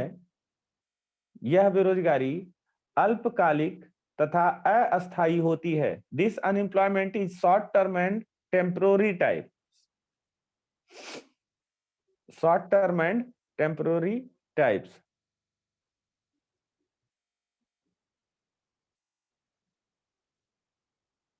ठीक है, तो यहां ध्यान रखिएगा कि ये विकसित देशों में पाई जाएगी, और यह क्या है? बहुत छोटे समय के लिए होती है। क्योंकि आप देखिए, अगर इसको देखेंगे तो हम लोग स्ट्रक्चरल में लाइन बना रहे थे, लेकिन यहाँ क्या बनाएंगे? हम गोला बनाएंगे ना, एक सर्किल बनाएंगे। तो सर्किल बनाएंगे, जहां से बनाएंगे वहां आके हम खुद मिला ले रहे हैं कि नहीं मिला ले रहे हैं? जी। तो इसका मतलब जहां से छूटा है उसके बाद पीछे आके फिर मिल जा रहे हैं, लेकिन लाइन में नहीं आ पाएंगे। तो इसीलिए क्या है कि अगर देखा जाए तो उसके कंपैरिजन में ये शॉर्ट टर्म है। जी सर। और छूट रही है फिर आके उसी बिंदु पर मिल जा रही है, इसका मतलब गोला पूरा हो जा रहा है, घूम रहे हैं उसी में। तो इसका मतलब जब कभी डिमांड अधिक होगी या डिमांड में कमी आएगी, तो जब डिमांड में कमी आएगी तो इसका मतलब कि प्रोडक्शन कम कर दिया जाएगा। ठीक है, फैक्ट्री वाला प्रोडक्शन कम कर देगा, तो जब प्रोडक्शन कम हो जाएगा तो इसका मतलब कि एम्प्लॉइयों की भी तो कमी हो जाएगी, क्योंकि जो अच्छे वहां पे वर्कर होंगे उनको क्या करेगा एंटरप्रेन्योर, जो फैक्ट्री का मालिक है वो रोक लेगा, और बाकी सब लोगों की कहा जाता है कि छटनी हो रही है। ठीक है, तो यानी बाकी जो लोग हैं वो क्या हो गए, वो किनारे हो गए, तो इसका मतलब कि उनकी बेरोजगारी आई। दूसरा रीजन क्या हो सकता है, देखिए पहला रीजन तो ये हो सकता है कि ये क्या है कि मांग में कमी होने के साथ ये उत्पन्न हो जाएगी। और मांग में कमी क्यों होगी, रीजन उसका है, जैसे देखिए कोरोना आ गया तो मांग में कमी हो सकती है ना, सिचुएशन के ऊपर डिपेंड करता है, क्योंकि आपके पास पैसा नहीं है। ठीक है, दूसरी चीज कि कुछ लोगों की कभी कभी सेविंग करने की प्रवृत्ति होती है, जैसे शादी विवाह, इन सारी चीजों में अगर देखा जाए, और कुछ लोग पैसा बचाने की प्रवृत्ति कभी कभी रख लेते हैं। तो कभी कभी ऐसा टाइम भी आता है कि शादी विवाह के करने से पहले आदमी अपना खर्चा क्या कर देता है, कम कर देता है कि 2-3 साल में हम इतना बचा लेंगे तो हमको अपनी लड़की या लड़के की शादी करनी है, तो वो उसके जैसा कम से कम 20 करोड़ व्यक्ति बचा रहा है ना, तो कहीं ना कहीं डिमांड पर असर पड़ेगा कि नहीं पड़ेगा। जी सर। ठीक है, तो उस 20 करोड़ का जो प्रोडक्शन हो रहा था वो 20 करोड़ नहीं आ रहा, तो इसका मतलब कम से कम कुछ नहीं तो 10 लाख लोग नौकरी से हाथ धो देंगे कि नहीं धो देंगे। ठीक है, 20 करोड़ की न मांगने के कारण 2 लाख धो देंगे, हाथ चले जाएंगे। तो इसका मतलब कि मांग में कमी आने के कारण यह उत्पन्न होती है, लेकिन जब वो अपने लड़के की शादी या लड़की की शादी कर लेंगे तो धीरे धीरे वो फिर अब रिलैक्स मोड में आ जाएंगे कि अब हम फ्री हो गए हैं, तो धीरे धीरे वो अपने खर्चे को क्या करेंगे, बढ़ाएंगे। तो इसका मतलब कि धीरे धीरे डिमांड फिर जनरेट होगी, और जब डिमांड जनरेट होगी तो 20 करोड़ लोग फिर से डिमांड करने लगे, तो 10 लाख जो बैठाए गए थे उनको पुनः क्या है, लाके जॉब पे रख दिया गया। तो इसका मतलब कि देखिए कि यहां पर क्या होता है कि कुछ देर के लिए उत्पन्न होती है, और ये क्या है, अल्पकालिक होती है। यानी स्थिति क्या है कि यह परमानेंटली नहीं होती है, कुछ दिन के लिए हटाए गए और कुछ दिन के लिए बुला लिए गए। दूसरा एग्जांपल देखिए, टेक्नोलॉजिकल चेंज। अभी बैंक में काम करने वाला व्यक्ति रजिस्टर पे काम कर रहा था, ओवर डेवलपमेंट के कारण भी बेरोजगारी आती है। अभी बैंक में काम करने वाला क्लर्क क्या कर रहा था, अभी कर रहा था पेन से वर्क, अब कंप्यूटर आ गया। तो कंप्यूटर जब आ गया तो आपको ये भी मालूम है कि जो प्राइवेट सेक्टर जहां जब डेवलप है, जहां लिबरल इकोनॉमी है, वहां पर ज्यादातर प्राइवेट सेक्टर ही है। तो स्थिति क्या होगी कि उसे कंप्यूटर, टैली और जो भी MS एक्सेल सीखने के लिए कुछ दिन के लिए बेरोजगार होना पड़ेगा, क्योंकि वो जब तक सीख नहीं लेगा तब तक फिर उसको क्या है, जाके सीखना पड़ेगा। यानी ये बेरोजगारी की स्थिति क्या है, ये 1 दिन से लेकर और 30 दिन तक भी हो सकती है। हो सकता है कि 15 दिन में चलाना सीख ले तो आके ज्वाइन कर लेगा। ठीक है, हो सकता है कि ओवर डेवलपमेंट के कारण भी उत्पन्न होती है। क्यों? क्योंकि हो सकता है कि अजय को इस कंपनी में सैलरी अच्छी मिल रही है, 30,000, 35,000, 50,000 जो भी मिल रहा, लेकिन इंडस्ट्रियल डेवलपमेंट ज्यादा है, क्योंकि ये भी तो ध्यान रखिए कि ये विकसित देश है। अब ये पता चले कि बगल वाला ऑफर कर दिया है आज रात में अजय को कि एक काम करिए, आप हमारे यहाँ आके ज्वाइन कर लीजिए और हम आपको 70,000 देंगे, तो हो सकता है कि अजय कल रिजाइन करके सुबह जाके ज्वाइन कर दें। 1 घंटा में भी ज्वाइन कर सकते हैं ना,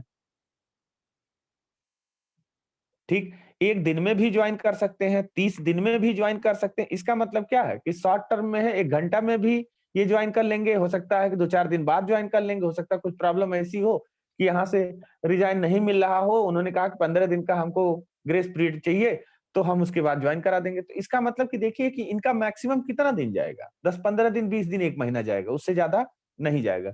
तो यहाँ ध्यान रखिएगा कि यहाँ पर जो चक्रीय बेरोजगारी है यह मुख्यतः विकसित देशों में पाई जाएगी और यह व्यापार चक्र से संबंधित होती है। अब यहाँ पर हिंदी वाले लोग लिखेंगे कि यह व्यापार चक्र के उस चरण में उत्पन्न होती है, यह व्यापार चक्र के उस चरण में उत्पन्न होती है। अंग्रेजी वाले लोग लिखेंगे it is associated with a general depression in the overall economy. यह व्यापार के उस चरण में उत्पन्न होती है जब व्यापार क्षेत्र में मंदी आ जाती है।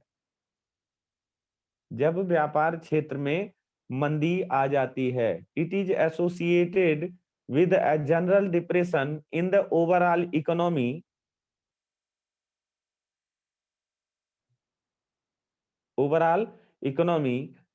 आगे लिखिए it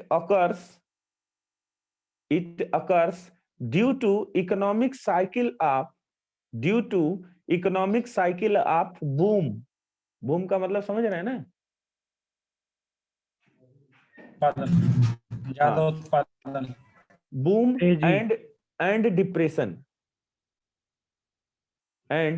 depression। हिंदी वाले लोग लिखेंगे यह व्यापार के उस चरण में उत्पन्न होती है जब व्यापार क्षेत्र में मंदी आ जाती है। तो मंदी आएगी तो इसका मतलब क्या होगा? डिमांड की कमी हो जाएगी ना। Yes sir. ठीक है। और उसके बाद मंदी आ जाती है, अर्थात मांग में कमी आने से यह बेरोजगारी उत्पन्न होती है। अर्थात मांग में कमी आने से यह बेरोजगारी उत्पन्न होती है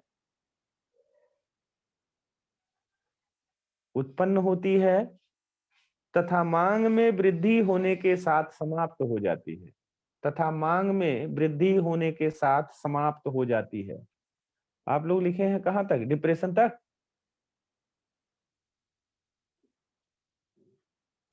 yes sir.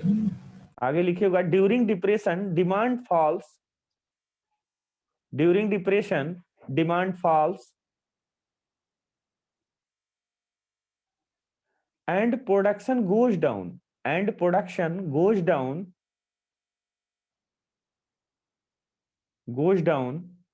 which leads to fall in the level of unemployment।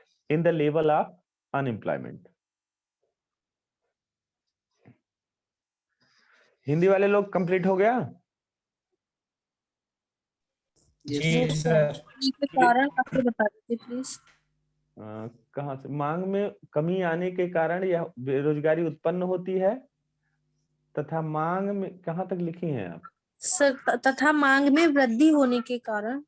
मांग में देखिए, मांग में कमी आने के कारण यह बेरोजगारी उत्पन्न होती है तथा मांग में वृद्धि के साथ ही क्या हो जाएगी? समाप्त हो जाती है। समाप्त हो जाती है। मांग में वृद्धि के साथ ही समाप्त हो जाती है, क्योंकि डिमांड जब बढ़ गई तो प्रोडक्शन बढ़ गया। प्रोडक्शन बढ़ाने के लिए जो बेरोजगार हैं उनको तुरंत काम पे बुला लिया जाता है। और इसी में दूसरा भी लिख लीजिएगा, टेक्निकल अनएम्प्लॉयमेंट, जिसे कहते हैं तकनीकी बेरोजगारी।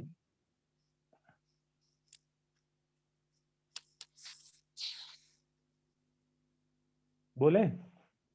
इसी के पार्ट है सर ये। हाँ, इसी का पार्ट है, क्योंकि दो कारण होता है। हमने कहा ना कि या तो ओवर डेवलपमेंट हो जाएगा। तो ओवर डेवलपमेंट में क्या होगा? आप एक नौकरी से दूसरी नौकरी करेंगे जी। ठीक है। और ओवर डेवलपमेंट होता है तो इसका मतलब कि टेक्नोलॉजिकल चेंज कारण होता है। जब टेक्नोलॉजी बढ़ेगी तो इसका मतलब क्या है कि डेवलपमेंट बहुत तेजी से आगे बढ़ेगा। और कभी कभी आप देखते हैं कि ओवर डेवलपमेंट भी क्या है, खतरनाक स्थिति में पहुंचा देता है। तो यहाँ पर ओवर डेवलपमेंट के कारण भी होता है। यहाँ पे इसको लिखेंगे टेक्निकल अनएम्प्लॉयमेंट या तकनीकी बेरोजगारी। लिखिएगा यह बेरोजगारी विकास से संबंधित है। It is associated with the technical changes.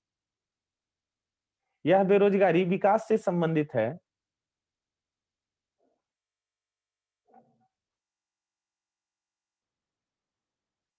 It is associated with technical changes, comma, modern industries are capital intensive.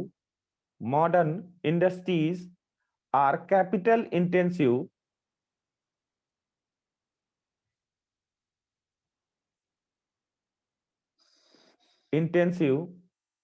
And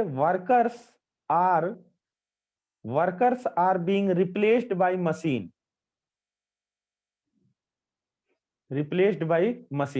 यह बेरोजगारी विकास से संबंधित है। विकास के फलस्वरूप, आगे लिखिएगा, विकास के फलस्वरूप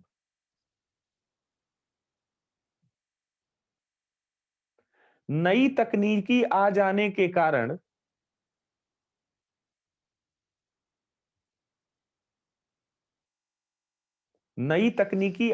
के कारण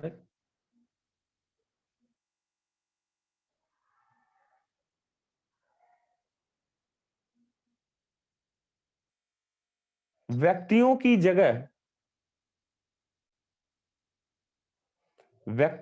जगह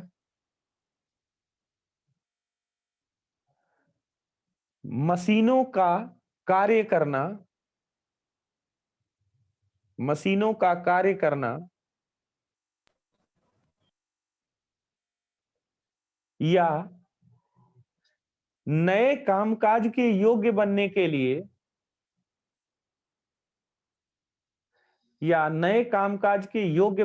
लिए आवश्यक प्रशिक्षण प्राप्त करना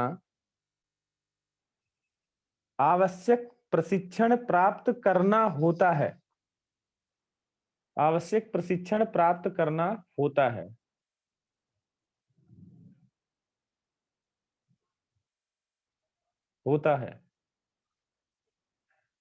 ठीक है। अब इस प्रशिक्षण के दौरान क्या होगा? व्यक्ति बेरोजगार ही तो होगा। ठीक है। प्राप्त करना होता है, तब तक वे व्यक्ति काम के बिना ही रहते हैं। अंग्रेजी वाले लोग उसी में एक लाइन और बढ़ा लेंगे, मशीन के बाद लिखेंगे adaptation of labour saving technologies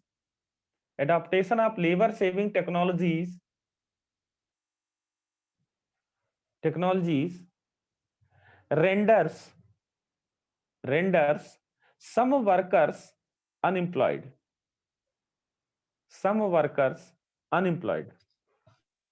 sir एक क्वेश्चन पूछ सकते हैं? हाँ बोलिए।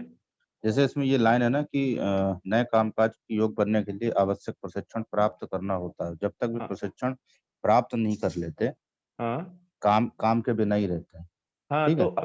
इसका मतलब ये हुआ, अगर कोई कंपनी में कोई एम्प्लॉय है, ठीक है, और एम्प्लॉय जो है वो एम्प्लॉयर की तरफ से अगर कोई टेक्नोलॉजी कोई नई आ रही है, उसको तनख्वाह मिल रही है बराबर, और उस तनख्वाह मिलते समय उससे काम ना कराते उसको प्रशिक्षण दिया जा रहा है, तो इसको बेरोजगार कहेंगे कि नहीं कहेंगे? क्योंकि पैसा तो उसको मिल रहा है। नहीं, आप देखिए, जब आप ट्रेनिंग में जाते हैं तो आपको पूरी तनख्वाह मिलती है। जी सर। मिलती है। तो अब ये बताइए कि जैसे जब टेक्नोलॉजिकल, भारत की बात मत करिए, क्योंकि सरकारी नौकरी की हम डिफिनेशन शुरू से कहे हैं कि ना लेके चलिए। ना सरकारी नहीं, हम एक कंपनी की ही बात कर ले रहे हैं। हाँ, तो कंपनी की जो पॉलिसी होगी उसमें जानते हैं क्या है कि जैसे मान लीजिए कि उसमें अगर पूरी सैलरी आपको नहीं दी जाएगी, जैसे मान लीजिए कि 15 दिन की आपकी ट्रेनिंग थी, ठीक है, 15 दिन की जो ट्रेनिंग है, प्रावधान यही है कि जो आप काम करते समय जितनी सैलरी पाते हैं, यही कहा जाता है ना कि ट्रेनिंग में वो पूरी चीजें नहीं मिल पाएंगी आपको। तो कहीं ना कहीं हमने थोड़ी ना कहा, हमने कहा कि ये क्या है, कुछ समय के लिए बेरोजगार हैं। इसमें ये श्रेणी के लोग भी आ जाएंगे जो टेक्निकल चेंजेस कर रहे हैं, यानी जो वो प्रशिक्षण प्राप्त कर रहे हैं। हो सकता है कि वो 10 दिन में कंप्लीट कर लें, लेकिन हम उन ट्रेनर को भी लेके आएंगे, क्योंकि पूरी सैलरी जो वर्क के समय मिलती है, ट्रेनिंग में वो पूरी सैलरी नहीं मिलेगी। तो इसका मतलब कि कुछ हद तक वो भी बेरोजगार रहेंगे। दूसरी चीज आप देखिए कि ओवर डेवलपमेंट के कारण की स्थिति क्या है। अब जहां पर बैंक में 4 कर्मचारी पैसा जमा करने बैठते थे, अब तो एक है मशीन 4 लोगों का काम कर रही है कि नहीं कर रही? वो जमा भी कर रही है। पहले निकालने के लिए लाइन लगा रहता था तो 1 से 2 जनरेट होता था रोजगार, लेकिन अब नहीं हो रहा। कहीं ना कहीं मशीनों ने क्या किया, वर्कर्स को रिप्लेस कर दिया। और कहीं कहीं ये हुआ कि टेक्नोलॉजी ज्यादा बड़ी आ गई है, जिसके कारण अब उन्हें प्रशिक्षण प्राप्त करना है। तो उस प्रशिक्षण प्राप्त करने के समय अगर वो बेरोजगार हो जाते हैं तो स्थिति है, क्योंकि यहाँ पर हमने पहले ही बता दिया कि यहाँ पर होंगे भी तो बहुत थोड़े टाइम के लिए ही, कुछ थोड़ा बहुत दिक्कत होगी। इसमें स्थिति आती है कि 1 घंटा से लेकर 30 दिन तक इसमें कैलकुलेट किया जाता है। तो ओवरऑल अगर हर चीज को हम छोटी छोटी लें, तो हम सामान्यतः एक बड़े पहलू पे अगर इसको लें तो ये ज्यादातर डेवलप्ड कंट्री में होगा। और सरकारी भी आ सकते हैं, जो ट्रेनिंग में आएंगे उनको भी तो हम ले लेंगे, क्योंकि पूरी तरह से हमें नहीं लगता है कि आप जो पढ़ाते वक्त सैलरी पा रहे हैं वो ट्रेनिंग में पूरी तरह से, क्योंकि यहाँ पर आपकी सैलरी इंक्रीज होती जाती है। जाती है ना, वहां पर क्या होगा, कहीं ना कहीं डिक्रीज होगी। तो वो टाइम ड्यूरेशन थोड़ा सा हम यहाँ पर कैलकुलेट करते हैं। तो ये आपका बेरोजगारी का जो पूरा चैप्टर था, ये हम लोगों ने देख लिया। अब इससे जो रिलेटेड जो डेटा होगा, उसका डेटा हम लोग बजट में भी देखेंगे। अब कल ये बताइए, कल सोच रहे हैं, ये बताइए 2 घंटे का टाइम कब है आप लोगों को, क्लियर कर लीजिए, क्योंकि बजट पढ़ाना है। किसी को जी सर, अगर किसी को प्रॉब्लम ना हो तो 14/5 के बाद ही रखिए ना प्लीज। अब 14 के बाद? हाँ जी सर, क्योंकि कौन सी मेरा 14 डेट है? फरवरी को एग्जाम है। 14 फरवरी को एग्जाम है सर। एग्जाम नहीं ठीक है, तो 14 फरवरी इकोनॉमिक्स का नहीं ना है? एग्जाम है सर तो एग्जाम है। एग्जाम है। हम लोग पुराना पढ़ते, CGPSC का एग्जाम है ना सर। नहीं ठीक है, तो इकोनॉमिक्स का पेपर नहीं ना है अभी सर? तो उसमें तो इकोनॉमिक्स, हम लोग इकोनॉमिक सर्वे और बजट पुराना पढ़े हैं, अभी डाटा याद किए हैं, फिर आप दूसरा बताओगे तो सब मिक्स हो जाएगा। अच्छा ठीक है, तो आपको उसमें क्या पुराना ही आएगा क्या? रिवाइज हो जाएगा गुप्ता जी। अरे नहीं ना रितुल भैया, अभी तो न्यू बजट पढ़ाएंगे ना सर, जो अभी पास आउट हुआ है, और हम लोग को पुराना ही पढ़ना है, क्योंकि पेपर एक तारीख को बजट है, तो पेपर में 14 दिन पहले का थोड़ी ना देगा। अच्छा ठीक है, तो भाई वो अलग की बात है, उसके लिए नहीं, तो 14 के बाद हम बजट रखते हैं, कोई दिक्कत नहीं है। ठीक है, अगर सब एग्री हो तो सर प्लीज। नहीं कोई दिक्कत नहीं है भाई, लोकतंत्र है, आपके सब लोग मित्र हैं, ठीक है, सारे लोग एग्री हैं। Yes sir. कोई दिक्कत नहीं सर। चलिए ठीक है, हम लोग भी 14 फरवरी के बाद ही कुछ करते हैं। ठीक है, तो कल आप भी कहीं जा रहे हो सर 14 फरवरी को?